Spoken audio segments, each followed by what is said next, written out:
নমস্কাৰ ছাত্ৰ ছাত্ৰীসকল মই তোমালোকৰ ৰীনা ফুকন বাইদেউ আজি আমি সপ্তম শ্ৰেণীৰ সমাজ বিচিত্ৰাৰ 14 নম্বৰ পাঠটি আলোচনা কৰিম পাঠটিৰ নাম হৈছে কিনা বেচা মাধ্যমৰূপে বজাৰ আজি আমি পাঠটিৰ দ্বিতীয় অংশ আলোচনা কৰিম প্ৰথম অংশত আমি পাঠটিৰ বিষয়ে কি পাইছিলো বজাৰ মানে কি বজাৰ মানে হৈছে এনে এক ব্যৱস্থা য'ত ক্ৰেতা আৰু বিক্ৰেতাই দ্ৰব্য সামগ্ৰীৰ আদান প্ৰদান কৰে হয়নে নহয় আমি আগৰ খণ্ডত কি কৰিছিলো পঢ়িছিলো হয়নে এতিয়া আহাচোন এই খণ্ডত বজাৰৰ বিষয়ে আৰু কি জানিবলৈ পাওঁ হয়নে নহয় চাওঁ আহা বজাৰত আমি বিভিন্ন ধৰণে শ্ৰেণী বিভাজন কৰিব পাৰো প্ৰথম হৈছে সময়ৰ ভিত্তিত বজাৰ অৰ্থাৎ সময়ৰ ওপৰত নিৰ্ভৰ কৰিও বজাৰৰ শ্ৰেণী বিভাজন কৰা হয় প্ৰথমটো হৈছে দৈনিক আৰু স্থায়ী বজাৰ দ্বিতীয়টো হৈছে সাপ্তাহিক আৰু অৰ্ধ সাপ্তাহিক বজাৰ আৰু তৃতীয়টো হৈছে পষেকীয়া বজাৰ এতিয়া আমি এই বজাৰসমূহৰ বিষয়ে বিশদভাৱে আলোচনা কৰিম চাওঁ আহা প্ৰথম বজাৰ কি কৈছে দৈনিক বজাৰ তোমালোকে বজাৰখন দেখিছানে তোমালোকে বজাৰখনত দেখিছা নাই মানুহে কি কৰিছে বস্তুৰ আদান প্ৰদান কৰিছে হয় না তাৰ বিনিময়ত মূল্য দিছে এতিয়া চাওঁ আহাচোন এই বজাৰখনক আমি কেনেদৰে আলোচনা কৰোঁ এতিয়া চোৱা দৈনিক বজাৰ বুলি ক'লে প্ৰতিদিনে বহা বজাৰকে দৈনিক বজাৰ বোলে অৰ্থাৎ সদায় যিখন বজাৰ বহে সেইখনকে দৈনিক বজাৰ বুলি কোৱা হয় আৰু দৈনিক বজাৰ নগৰ অঞ্চলৰ লগতে গাঁও অঞ্চলতো বিশেষকৈ তিনিআলি বা চাৰিআলিত অথবা নৈ পাৰত বহা দেখা যায় অকল গাঁও অঞ্চল বুলিয়ে নহয় চহৰ অঞ্চলতো দৈনিক বজাৰ দেখা পোৱা যায় আৰু বিশেষকৈ তিনিআলি বা চাৰিআলি বা গাঁও অঞ্চল হলে নৈ অঞ্চলৰ কাষত আমি কি দেখা পাওঁ এনে বজাৰ দেখা পাওঁ গৈছে তৃতীয়তে দৈনন্দিন প্ৰয়োজনীয় সামগ্ৰী যেনে খাদ্য সামগ্ৰী শাক-পাচলি মাছ আৰু মাংস আদি দৈনিক ব্যৱহাৰ্য বিক্ৰী কৰে অৰ্থাৎ এনে বজাৰত অৰ্থাৎ এনে দৈনিক বজাৰত আমি সকলো বস্তু বিচাৰি পাওঁ খাদ্য পাচলি বা আমি মাছ মাংস বা আমি তাৰ উপৰিও চাউল দাইল আদিও আমি কি কৰিব পাৰো এই বজাৰৰ পৰা কিনিব পাৰো তাৰ পিছত চাওঁ আহাচোন কি কৈছে তাৰ পিছত কি কৈছে অঞ্চলটোৰ মানুহে সহজে দৈনিক বজাৰৰ পৰা বস্তু ক্ৰয় কৰি আনিব পাৰে অৰ্থাৎ দৈনিক বজাৰখন যেতিয়া থাকিব তেতিয়া মানুহে বজাৰ কৰিবলৈ চিন্তা কৰিব নালাগে কাৰণ বহুত দূৰলৈ যাব লগা নহয় এইবোৰ বজাৰ সৰু সৰু অঞ্চলৰ ওচৰতে মানুহৰ জনবসতিপূৰ্ণ মানুহৰ সৰু সৰু জাগাবোৰতে হয় হয়নে নহয় এতিয়া কৈছে যে সেই বজাৰবোৰৰ পৰা আমি কি কৰিব পাৰো কৈছে সহজে বস্তু কিনিব পাৰো আমি বহুত দূৰলৈ যাব লগা নহয় তাৰ পিছত আহিলে তোমাৰ স্থায়ী বজাৰ দেখিছানে স্থায়ী বজাৰখন দেখিছা নাই তুমি দোকানবোৰত দেখিছা নাই দোকানত কি কৈছে ইয়াতে গেলামালৰ বস্তু দিছে ইয়াতে কিতাপ দিছে কাপোৰ দিছে মিঠাই দিছে আৰু ইয়াতে কি দিছে দৰৱ পাতি দিছে অৰ্থাৎ যিবোৰ দোকান স্থায়ীভাৱে থাকে তেনে দোকানকে স্থায়ী বজাৰ বুলি কোৱা হয় তাৰ পিছত আহিলে স্থায়ী বজাৰ এতিয়া স্থায়ী বজাৰৰ বিষয়ে কি কৈছে চাওঁ আহা নিৰ্দিষ্ট স্থানত স্থায়ীভাৱে অৰ্থাৎ সদায়ে থকা দোকান বজাৰকে স্থায়ী বজাৰ বুলি কোৱা হয় আৰু এনে বজাৰসমূহ কেনেধৰণৰ হয় গেলামালৰ দোকান কিতাপৰ দোকান কাপোৰৰ দোকান মিঠাইৰ দোকান আৰু ঔষধৰ দোকান আমি অথনি ছবিখন দেখা পাইছিলো হয়নে নহয় আমি ইয়াতো দেখা পাইছো গেলামালৰ দোকান কিতাপৰ দোকান ঔষধৰ দোকান হয়নে নহয় এইবোৰ বজাৰ কি নহয় স্থানান্তৰিত নহয় এইবোৰ বজাৰ একে জায়গাতে থাকে সেইবাবে স্থায়ী বুলি কোৱা হয় সেইকাৰণে এখন হৈছে স্থায়ী বজাৰ তাৰ উপৰিও প্ৰতিদিনে নিৰ্দিষ্ট সময়ত খোলা আৰু বন্ধ হয় অৰ্থাৎ প্ৰত্যেক দিনাই ৰাতিপুৱা খোলে আৰু সন্ধিয়া কি কৰে এনে দোকানসমূহ বন্ধ কৰে তাৰ পিছত আৰু কি আছে চোৱা তাৰ পিছত আছে সাপ্তাহিক বজাৰ দেখিছানে আমাৰ স্থানীয় বজাৰখনৰ নিচিনা একেই বা দৈনিক বজাৰখনৰ নিচিনা একেই হয়নে নহয় কিন্তু হলেও ইয়াত কিছু কি আছে পাৰ্থক্য দেখা পোৱা যায় এতিয়া চাওঁ আহাচোন পাৰ্থক্যটো কি সাপ্তাহিক বজাৰ সপ্তাহৰ এটা নিৰ্দিষ্ট দিনত নিৰ্দিষ্ট স্থানত অস্থায়ীভাৱে বহা বজাৰখনকে সাপ্তাহিক বজাৰ বুলি কয় অৰ্থাৎ সপ্তাহটোৰ এদিনে অকল সেই বজাৰখন বহিব আৰু সেই বজাৰখন এটা নিৰ্দিষ্ট স্থানতে বহিব বুলি কৈছে তাৰ উপৰিও উৎপাদনকাৰীসকলে দৈনিক উৎপাদনৰ পৰা নিজৰ প্ৰয়োজনীয়খিনি ৰাখি বাকীখিনি জমা কৰি সপ্তাহৰ মূৰত বজাৰলৈ বেচিবলৈ আনে। অৰ্থাৎ যিসকলে উৎপাদন কৰিব বা খেতিয়কসকল তেওঁলোকে কি কৰিব? তেওঁলোকে নিজৰ প্ৰয়োজনীয় বস্তুখিনি ৰাখি বাকী বস্তুবোৰ জমা কৰি ৰাখিব আৰু সেই বস্তুখিনিয়ে সপ্তাহত এদিন তেওঁলোকে বজাৰলৈ লৈ আনে আৰু সেই বজাৰখনে হৈছে সাপ্তাহিক বজাৰ। তাৰপিছত চোৱা, সাধাৰণতে বিক্ৰী হোৱা সামগ্ৰীসমূহ এনে সাপ্তাহিক বজাৰত কি বস্তু বিক্ৰী হয় তাকে দেখুৱাইছে। কি হয়? তামোল পাণ হয়, ধান, মাহ, নাৰিকল, শাক পাচলি আদিৰ উপৰিও হাঁহ কুকুৰা, মাছ, ছাগলী আদি বিভিন্ন ধৰণৰ সামগ্ৰী বিক্ৰী হয়। কাপোৰ কানিও এই সাপ্তাহিক বজাৰত বিচাৰি পোৱা যায়। তাৰোপৰিও চহৰ বা নগৰ অঞ্চলৰ লগতে গ্ৰামাঞ্চলতো সাপ্তাহিক বজাৰ হয়। সাপ্তাহিক বজাৰ অকল চহৰতে নহয়, গাঁও অঞ্চলতো সাপ্তাহিক বজাৰ বহা দেখা যায় কৈছে। গ্ৰাহকে ক্ৰয় কৰাৰ আগতে বস্তুৰ দাম আৰু গুণগত মান তুলনা কৰিব পাৰে। অৰ্থাৎ সাপ্তাহিক বজাৰৰ এটা সুবিধা কি আছে? তুমি যদি বস্তুটো কিনিব যোৱা, বস্তুটো তুমি হাতেৰে চুই তাৰ কি গুণগত মান আমি ধৰিব পাৰো। আৰু তাৰোপৰিও এখন বজাৰতে বহুত কি থাকিব? দোকান থাকিব, হয়নে নহয়? প্ৰত্যেকখন দোকানতে একে বস্তু থাকিব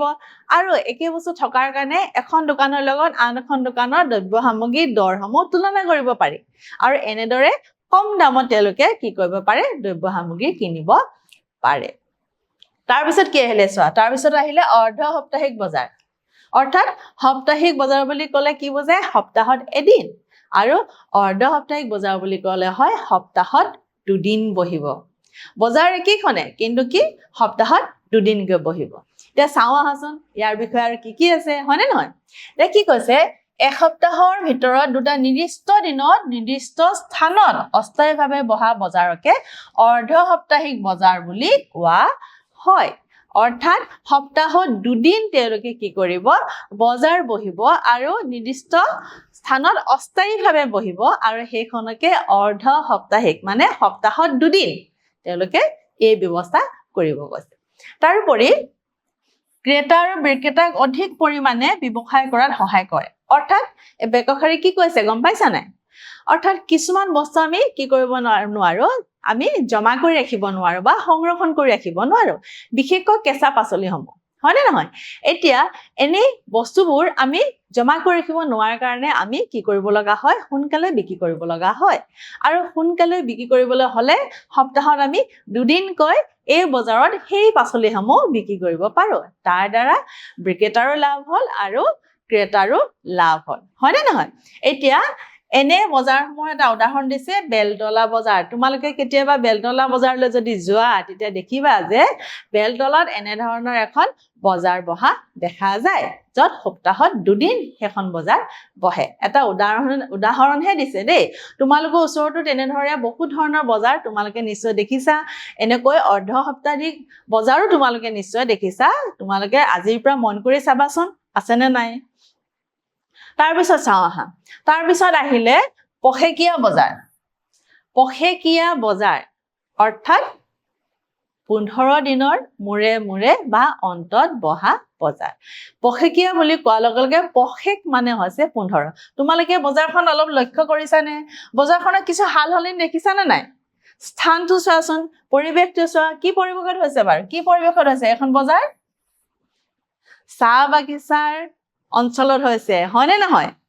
অৰ্থাৎ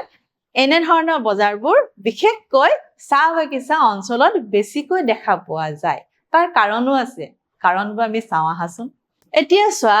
এই পষেকীয়া বজাৰত কি হয় আমি আলোচনা কৰো আহা। কি কৈছে? কিছুমান অঞ্চলত প্ৰতি পষেক অৰ্থাৎ 15 দিনৰ অন্তত বজাৰখনকে পষেকীয়া বজাৰ বুলি কোৱা হয়। অৰ্থাৎ 15 দিনৰ অন্তত বহা বজাৰখনে হৈছে পষেকীয়া বজাৰ। তাৰোপৰিও অসমৰ চাহ বাগিচা থকা অঞ্চলবোৰত সাধাৰণতে পষেকীয়া বজাৰ বহে। অসমৰ যিবোৰ অঞ্চলত চাহ বাগিচা আছে তেনে অঞ্চলবোৰত এনে বজাৰ বহা দেখা যায়। তাৰ কাৰণ কি জানানে? তাৰ কাৰণ কি কৈছে? চাহ বাগিচাৰ শ্ৰমিকসকলে 2 সপ্তাহৰ মূৰে মূৰে দৰমহা লাভ কৰিছিল আৰু তেওঁলোকৰ সুবিধাৰ বাবে পখেকীয়া বজাৰৰ আৰম্ভ হৈছিল অৰ্থাৎ চাহ বাগিচাত কাম কৰা শ্ৰমিকসকলে 15 দিনৰ মূৰে মূৰে কি পাইছিল দৰমহা পাইছিল বেতন পাইছিল আৰু তেওঁলোকে সেই বেতনসমূহ দ্বাৰা যাতে নিজৰ প্ৰয়োজনীয় সামগ্ৰী কিনিব পাৰে সেইবাবে তেওঁলোকে পখেকীয়া বজাৰৰ ব্যৱস্থা কৰিছিল আৰু ইয়াৰ দ্বাৰা তেওঁলোকে যথেষ্ট লাভান্বিত হোৱা দেখা পোৱা যায় তাৰ উপৰিও শ্ৰমিকসকলে মজুৰিৰ বেতন পোৱাৰ দিনত প্ৰয়োজনীয় সামগ্ৰী কিনিছিল মই অলপ আগতে ক'লোৱে যে তেওঁলোকে যেতিয়া দৰমহা পায় বেতন পায় সেই বেতনৰ কিছু অংশ বজাৰৰ কাৰণে সাঁচি ৰাখে আৰু সেই বজাৰ কৰাৰ কাৰণে পখেকীয়া বজাৰৰ সৃষ্টি হৈছিল তাৰ উপৰিও শ্ৰমিকসকলৰ লগতে স্থানীয় লোকসকলেও এই বজাৰৰ সুবিধা লাভ কৰিব পাৰে অৰ্থাৎ শ্ৰমিকসকলে নহয় তাত থকা আন স্থানীয় লোকসকলেও পখেকীয়া বজাৰৰ পৰা নিজৰ প্ৰয়োজনীয় সামগ্ৰী ক্ৰয় কৰিব পাৰিছিল আৰু 15 দিনৰ মূৰে মূৰে বহাৰ বাবে বজাৰখন দীঘলীয়াও হৈছিল আৰু বহু ধৰণৰ সামগ্ৰীও পোৱা গৈছিল এ তোমালোকে ছবিত চোৱাচোন পখেকীয়া বজাৰত আলু বিলাহী পৰা আদি কৰি শাক-পাচলি কাঁহী বাতি কিতাপ পত্ৰ আদি সকলোবোৰ বস্তু আমি দেখিবলৈ পাওঁ হয়নে নহয় তোমালোকে কেতিয়াবা দেখিছা নেকি এনে ধৰণৰ পখেকীয়া বজাৰ তোমালোকে যেতিয়া চাহ বাগিচা অঞ্চললৈ যাবা তেতিয়া এনেকুৱা ধৰণৰ বজাৰ দেখিবলৈ পাবা তাৰ পিছত চাওঁ আহা ক্ৰেতা আৰু বিক্ৰেতাৰ ভূমিকাৰ ভিত্তিত বজাৰ অৰ্থাৎ কিনা আৰু বেচা ব্যক্তিজনৰ ওপৰত ভিত্তি কৰি কি বজাৰ হয় হয়নে আহা প্ৰথম বজাৰটো হৈছে পাইকাৰী বজাৰ প্ৰথম বজাৰটো কি পাইকাৰী বজাৰ আৰু দ্বিতীয় বজাৰটো হৈছে খুচুৰা বজাৰ এতিয়া আহাচোন বিশদভাৱে আলোচনা কৰো এই পাইকাৰী বজাৰ আৰু খুচুৰা বজাৰ মানে কি চাওঁ আহা এই বজাৰখনত দেখিছানে আমাৰ দৈনিক বা সাপ্তাহিক বজাৰতকৈ কিছু পাৰ্থক্য আছে হয়নে নহয় ইয়াতে বস্তুবোৰ কমকে নহয় কি কৰিছে কুইণ্টেল ৱাইজত কি কৰিছে আদান প্ৰদান কৰিছে বা বৃহৎ পৰিমাণে তেওঁলোকে বস্তুবোৰ ৰাখিছে এতিয়া চাওঁ আহাচোন এই পাইকাৰী বজাৰ মানে কি বিশদভাৱে ইয়াত কি বিষয়ে কৈছে হয়নে নহয় চাওঁ আহা ইয়াত কি কৈছে চা উৎপাদনকাৰীৰ পৰা বৃহৎ পৰিমাণে সামগ্ৰী ক্ৰয় কৰে অৰ্থাৎ যিসকল উৎপাদনকাৰী তেওঁলোকে সৰহ সংখ্যক বস্তু উৎপাদন কৰিব আৰু সেই উৎপাদন কৰা বস্তুবোৰ পাইকাৰী বজাৰে কিনি আনিব উৎপাদন অৰ্থাৎ কাৰখানাৰ পৰা তেওঁলোকে কিনি লৈ আনিব বুলি কৈছে খুচুৰা বিক্ৰেতা দোকানে সেই সামগ্ৰীসমূহ বিক্ৰী কৰে অৰ্থাৎ তেওঁলোকে কি কৰিব এই সৰু যিবোৰ দোকান আছে সেই দোকানবোৰলৈ তেওঁলোকে উৎপাদনকাৰীৰ পৰা আনা বস্তুসমূহ সেই সৰু দোকানখনত কি কৰিব বিক্ৰী কৰিব বুলি কৈছে সামগ্ৰীসমূহ কম মূল্যত ক্ৰয় কৰিব পাৰি অৰ্থাৎ সামগ্ৰীসমূহ কম দামতে কিনিব পাৰি তাৰো কাৰণ হৈছে কি আমি যেতিয়া সৰহ পৰিমাণৰ বস্তু কিনো তেতিয়া আমি কম দামত বস্তুটো কিনিব পাৰো কিন্তু যদি আমি কম পৰিমাণৰ কিনো তেতিয়া কিন্তু আমি কি কৰিব নোৱাৰো দাম কমাব নোৱাৰো হয় নাই সেইবাবে পাইকাৰী বজাৰত কম মূল্যতে দ্ৰব্য কিনিব পৰা যায় এতিয়া তাৰ পিছত চোৱা খুচুৰা বজাৰ এখন কি খুচুৰা বজাৰ এতিয়া পাইকাৰী বজাৰৰ পাছত খুচুৰা বজাৰখন দেখিছানে কেনেকুৱা আমাৰ যে দোকানবোৰ আছে যে সেই হৈছে খুচুৰা বজাৰ এতিয়া চাওঁ আহা খুচুৰা বজাৰৰ বিষয়ে কি কৈছে পাইকাৰী বজাৰৰ পৰা দ্ৰব্য ক্ৰয় কৰি গ্ৰাহকক বিক্ৰী কৰা বজাৰখনে হ'ল খুচুৰা বজাৰ অৰ্থাৎ পাইকাৰী বজাৰৰ পৰা বস্তুবোৰ কিনি আনিব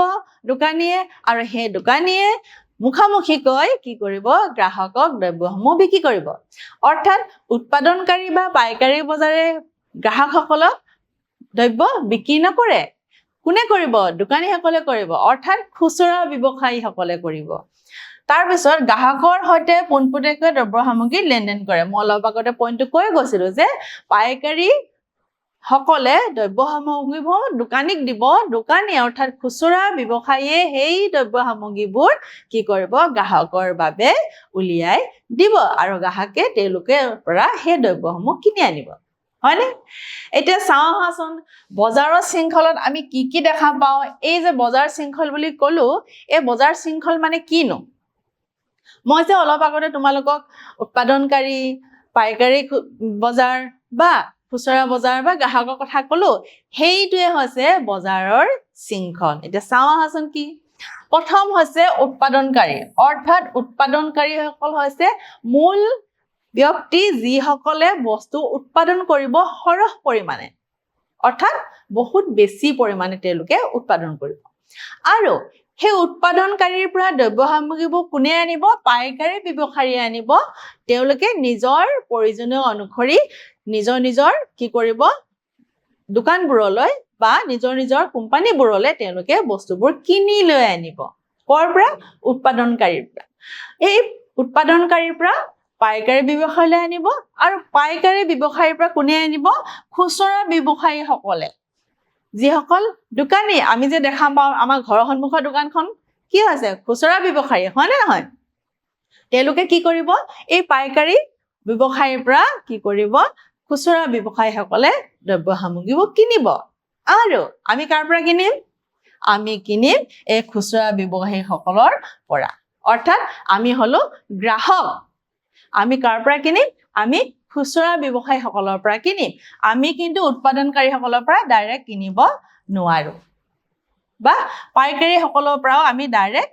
নিকিনো আমি কাৰ পৰা কিনিম আমি খুচৰা ব্যৱসায়ীসকলৰ পৰাহে ডাইৰেক্ট বা পোনপটীয়াকৈ আমি কি কৰিম দ্ৰব্য সামগ্ৰী কিনিম এই হৈছে বজাৰৰ শৃংখল অৰ্থাৎ প্ৰথম উৎপাদন কৰিয়ে কৰিব উৎপাদন তাৰ পিছত পাইকাৰী ব্যৱসায় কিনিব পাইকাৰী ব্যৱসায়ৰ পাছত খুচৰা ব্যৱসায়ীয়ে কিনিব তাৰ পিছত কি কিনিব গ্ৰাহকে কিনিব হয়নে নহয় এতিয়া যে মই কলো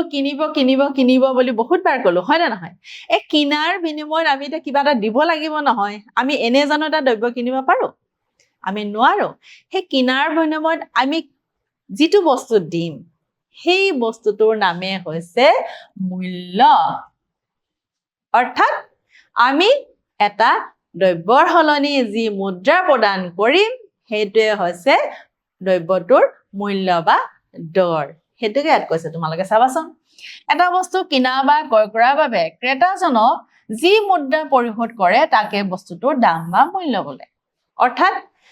তুমি কলম এটা কিনিছা কিনাৰ বিনিময়ত তুমি দোকানীজনক 10 টকা এটা দিছা আৰু সেই 10 টকাটোৱে হৈছে কলমটোৰ মূল্য আৰু সেই মূল্যটোৱে দোকানীজনে কি কৰিব অৰ্থ লাভ কৰিব হয়নে নহয় সেইটোৱে হৈছে দ্ৰব্যটোৰ মূল্য তাৰোপৰি মূল্যত অন্তৰ্ভুক্ত হৈ থাকে কি পৰিবহন খৰচ সংৰক্ষণ খৰচ শ্ৰমিকৰ মজুৰি আৰু বিক্ৰেতাৰ লাভ অৰ্থাৎ এটা বস্তুৰ মূল্য আমি কেনে ধৰণে চাৰিটা ধৰণে আমি ঠিক কৰিব লগা হয় বা নিশ্চিত কৰিব লগা হয় প্ৰথম হৈছে পৰিবহনৰ খৰচ অৰ্থাৎ দ্ৰব্যটো এঠাইৰ পৰা আন ঠাইলৈ নিবৰ কাৰণে আমাৰ এখন গাড়ীৰ প্ৰয়োজন হ'ব হয়নে নহয় সেই গাড়ীখনৰ যি খৰচ হ'ব সেই খৰচৰ দামটো কিন্তু কি হ'ব সেই বস্তুটোত পৰিব